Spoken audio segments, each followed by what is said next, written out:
2 ദിവസങ്ങൾക്ക് മുൻപ് പൃഥ്വിരാജ് മാധ്യമങ്ങളെ കാണുമ്പോൾ പറഞ്ഞൊരു കാര്യം ആഭ്യന്തര പരാതി സെൽ ഉണ്ട് എന്നത് പറഞ്ഞതുകൊണ്ട് ഒരു നിർമ്മാതാവിൻ്റെ ഉത്തരവാദിത്വം അവസാനിക്കുന്നില്ല, കൃത്യമായി കാര്യങ്ങൾ നടപ്പിലാകുന്നുണ്ട് എന്നൊക്കെ അദ്ദേഹം മാധ്യമങ്ങളോട് പറഞ്ഞിരുന്നു. പക്ഷേ അദ്ദേഹത്തിൻ്റെ തന്നെ ഒരു സിനിമയുടെ സെറ്റിലാണ് ഇങ്ങനെയൊരു ക്രൂരമായ പീഡനം എന്ന നിലയ്ക്ക് കാര്യങ്ങൾ നടന്നിരിക്കുന്നത്.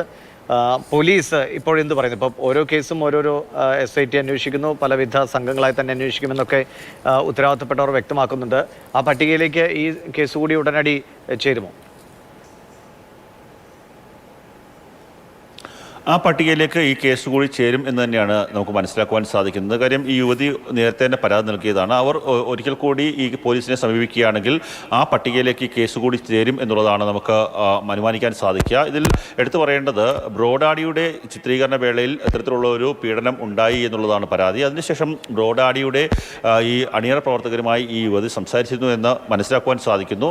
അതായത് ഈ പിന്നീട് ഉണ്ടാകുന്ന ഒരു സിനിമകളിലും ഈ വ്യക്തിയെ ഉൾപ്പെടുത്തില്ല എന്നുള്ള ഉറപ്പ് നൽകിയിരുന്നു പറയുന്നു. പക്ഷേ എമ്പുരാൻ്റെ ടൈറ്റിൽ ടീസർ വന്ന സമയത്ത് ഈ വ്യക്തിയുടെ പേരുണ്ടായിരുന്നു എന്നാണ് നമുക്ക് മനസ്സിലാക്കുവാൻ സാധിക്കുന്നത്. പക്ഷേ അവരുടെ അണിയറ പ്രവർത്തകരുമായി സംസാരിക്കുമ്പോൾ എമ്പുരാൻ്റെ ആ തുടക്കത്തിൽ മാത്രമായിരുന്നു ആ പേര് ഉൾപ്പെടുത്തിയത്. പിന്നീട് പൂർണ്ണമായും ആ സെറ്റിൽ നിന്ന് പൂർണ്ണമായും ഈ ആരോപണ വിധേയനായ വ്യക്തിയെ മാറ്റി നിർത്തിയെന്നും പറയപ്പെടുന്നുണ്ട്.